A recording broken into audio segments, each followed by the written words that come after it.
Black Waitress served Billionaire coffee every day, until he asked, "Do you remember me?" What if the person who changed your entire life was sitting right in front of you, and you had no idea? Camille wiped down the same corner table for the third time that morning, her hands moving with the practiced rhythm of someone who'd been serving coffee for 15 years.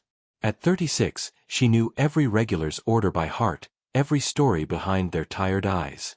But table 7 was different.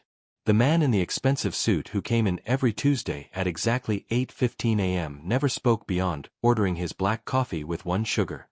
He'd sit quietly, reading papers that looked far too important for her small downtown diner, leaving a $20 tip that made her wonder if rich folks just didn't understand money, or if there was something else behind those kind, familiar eyes.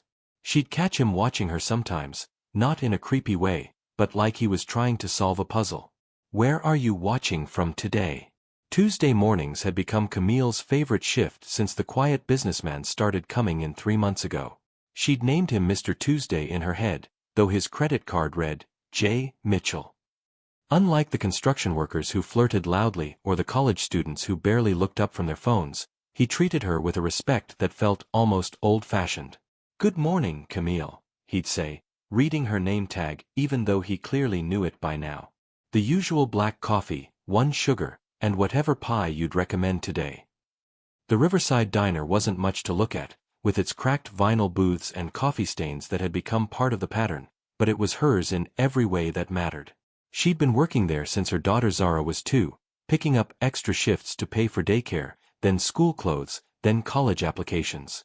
Now 21 and studying nursing, Zara would stop by sometimes after her classes, and Camille would watch Mr. Tuesday's face soften when he overheard their conversations about textbooks and clinical rotations. "Mom, that man keeps staring," Zara whispered one afternoon, nodding toward table 7. "It's like he knows you or something." Camille glanced over to find those thoughtful brown eyes quickly looking away. "He's harmless, baby. Just lonely, I think. Rich folks get that way sometimes, all that money and nobody real to talk to." But lately, something felt different. Mr. Tuesday's tips had grown larger, and last week he'd asked her about her daughter's studies with an interest that seemed too genuine for polite conversation. When she mentioned Zara's worry about affording her final semester, he'd gone very quiet, stirring his coffee long after the sugar had dissolved. "You've been working here a long time," he'd said finally, and there was something in his voice that made her look up from wiping the counter.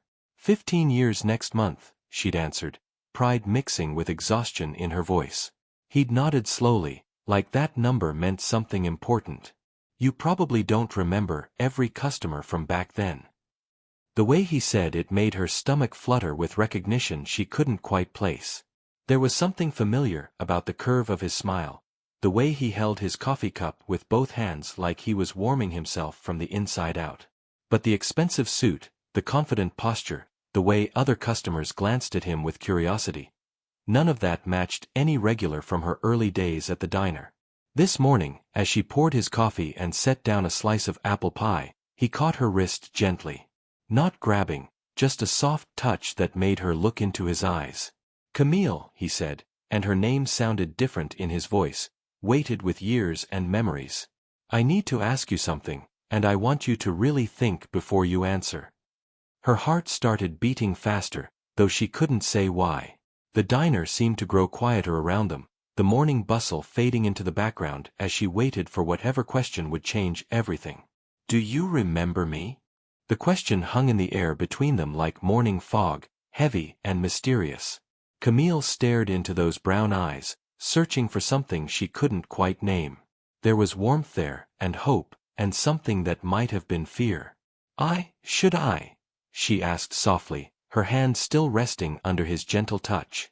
The coffee pot trembled slightly in her other hand, and she set it down carefully on the table. He smiled, but it was sad around the edges. 22 years ago, you were working the night shift here. I was 17, looked a lot different then. Skinnier, hungrier." He paused, watching her face for recognition. "I came in every night around 11, usually with just enough change for coffee and maybe a roll if I was lucky." Camille's breath caught. Night shifts. She'd worked those brutal hours when Zara was a baby, when every dollar meant the difference between keeping the lights on or not. Those were dark months, full of customers she'd tried hard to forget. Drunks, insomniacs, kids with nowhere else to go. "You always gave me extra," he continued, his voice growing softer. "Extra cream, extra sugar packets I could take home. Sometimes you'd bring me pie that was too old to serve, but was really just fine. You never made me feel like charity." The memory hit her like a gentle wave. A thin black boy with worn-out shoes and eyes too serious for his age. He'd sit in the back corner booth, making one cup of coffee last for hours while he read library books by the dim diner light.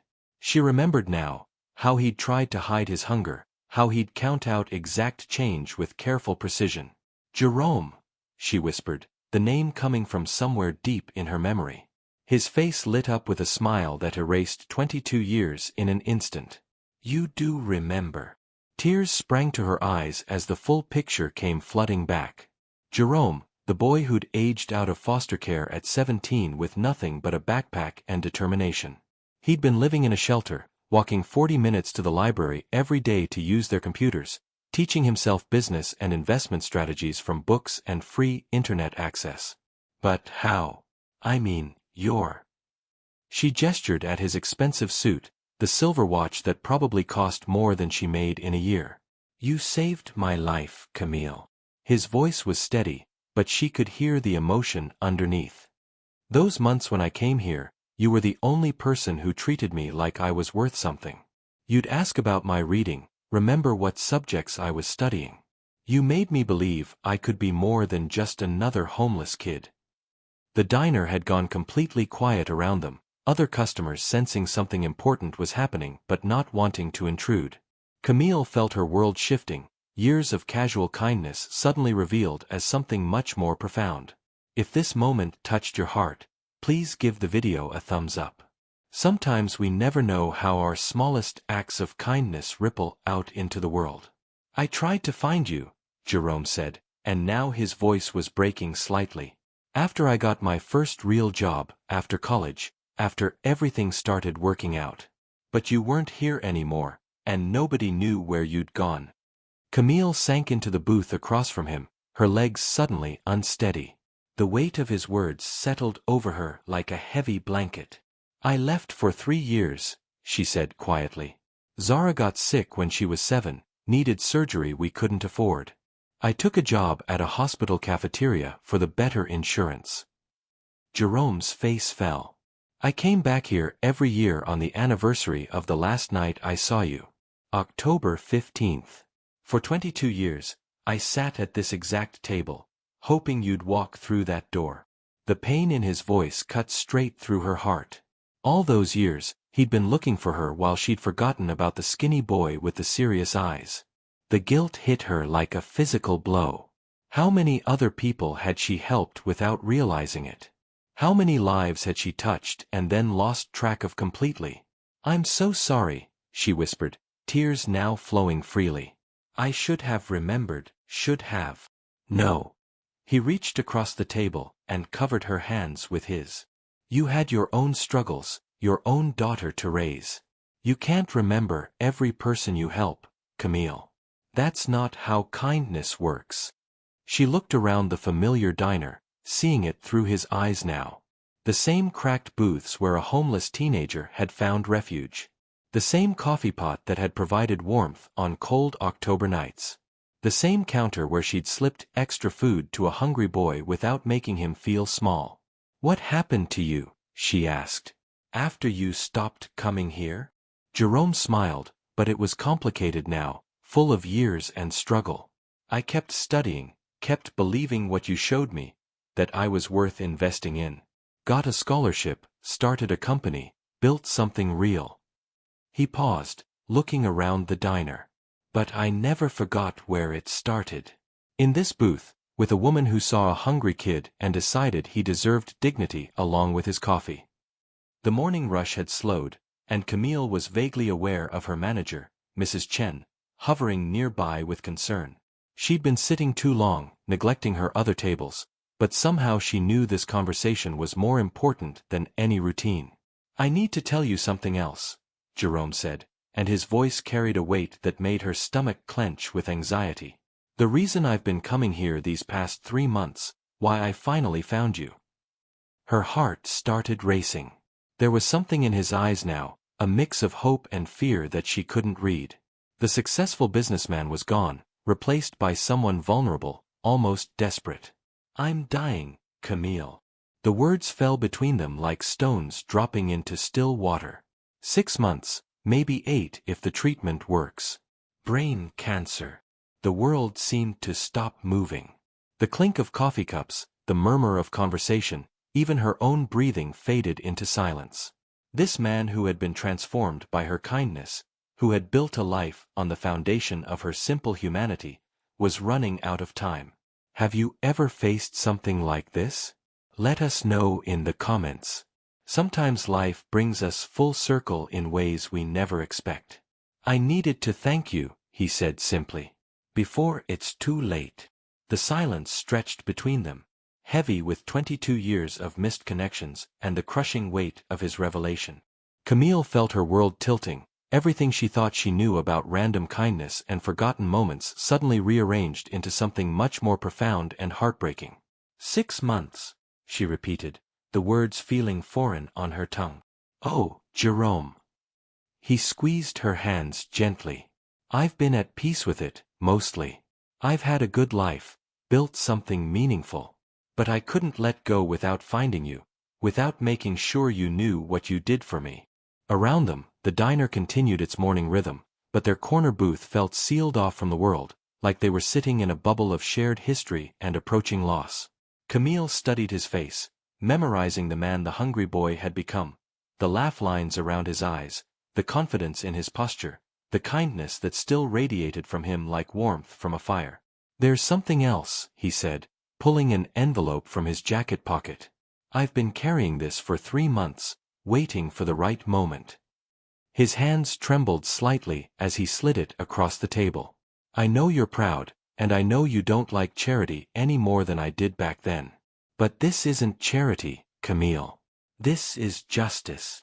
She stared at the envelope, afraid to touch it. Jerome, I can't. Your daughter's nursing school, he interrupted gently. The final semester you're worried about. It's taken care of. Full tuition, books, everything. His voice grew stronger, more certain. And there's more. A scholarship in your name at the community college, for kids aging out of foster care. Kids like I was. Tears blurred her vision completely now. She thought about all the nights she'd lain awake calculating expenses, all the time she'd chosen between her own needs and Zara's future, all the years of careful budgeting and small sacrifices that had somehow led to this moment. Why? She whispered. Because you gave me more than food that night, Jerome said. You gave me dignity.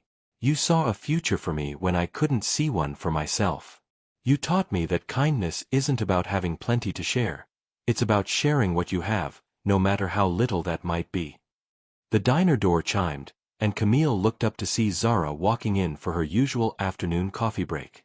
Her daughter's face was bright with youth and possibility, completely unaware that her future had just been transformed by a kindness her mother had forgotten giving.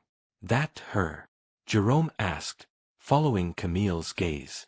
That's my Zara. Pride and love made her voice thick with emotion. Jerome smiled, and for a moment he looked exactly like that 17-year-old boy, full of dreams and determination. She looks like she's going to change the world. She will, Camille said with absolute certainty. Just like you did. If you've been enjoying this story, subscribe to our channel for more heartwarming tales. Sometimes the smallest acts of love create the biggest miracles. The envelope sat between them, representing not just money, but the completion of a circle that had begun with a free slice of pie and 22 years of faith. 3 weeks later, Camille found herself sitting in the same booth, but everything had changed. The envelope had been real, Zara's tuition was paid, the scholarship established, and a trust fund set up that would help dozens of foster kids pursue their dreams. But more than the money, Jerome had given her something else, the knowledge that love multiplies when it's given away. He came in every Tuesday still, though the treatments had made him thinner, more fragile. The expensive suits had been replaced with comfortable sweaters, and he moved more slowly now, but his smile remained radiant when she brought him his black coffee with 1 sugar and whatever pie she recommended. "You know what the funny thing is?" he said this particular Tuesday. Camille settled into the booth across from him, something she did now every Tuesday, much to Mrs. Chen's understanding approval. "What do you mean?" "Yesterday, I watched you slip an extra muffin into that college student's bag, the one who counts out pennies for coffee. Last week you stayed late to help that elderly man call his son. You see people, Camille. Really see them. That's rarer than you think." She felt heat rise to her cheeks. "That's just being human." "No," Jerome said firmly but gently. "That's being you. And now Zara's going to carry that forward, and the kids who get the scholarship will carry it forward, and maybe someday one of them will be sitting across from someone they helped 20 years ago, completing another circle." Zara appeared at their table then, fresh from her clinical rotation, her scrubs still crisp and her face glowing with the satisfaction of a calling found. "How are you feeling today, Mr. Jerome?" she asked, and Camille's heart swelled at the genuine care in her daughter's voice. "Better for seeing you too," he replied, and meant it completely. As autumn turned toward winter, their Tuesday mornings became sacred time. Jerome shared stories of his company, the foundations he'd started, the foster kids he'd mentored. Camille talked about her years at the diner, the customers who'd become family, the small moments of grace that had sustained her through everything. And slowly, without either of them realizing it, they were both learning the same beautiful truth. Kindness isn't just something you do once and move on from. It's something that lives and grows and finds its way back to you when you need it most. The last Tuesday before Jerome passed peacefully in December, he left something on the table besides his usual $20 tip. A folded note that simply read, "For Camille, thank you for teaching me that home isn't a place. It's being seen and valued by another human being. Keep making people feel at home."